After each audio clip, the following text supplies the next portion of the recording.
Pauwi na sana ako galing ATM machine. Sadyang nakita ko tong kitten na naghanap ng pagkain sa mga basura. Insaktong may dala akong pagkain sa mga alaga ko. Nadurog ang puso ko na nakita ko siya. Sa ganyang edad, sinakripisyo niya ang kanyang sarili para lang manatiling buhay.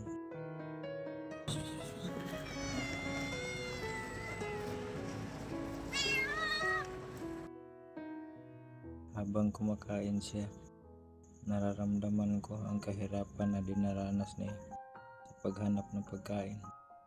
Manatili lang siyang mabuhay.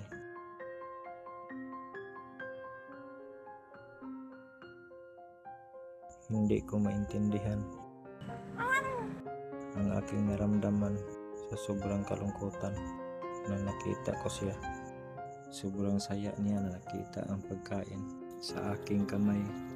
Sa sobrang gutom niya, hindi siya mapakali habang kumakain.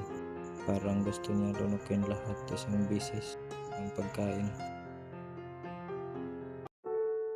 Hindi man kita maiuwi sa aming kitten, pero gagawin ko ang lahat. Mabigyan na kita ng pagkain dito. Nandito naman ako dumadaan araw-araw. Basta magpakabait ka lang dito ha.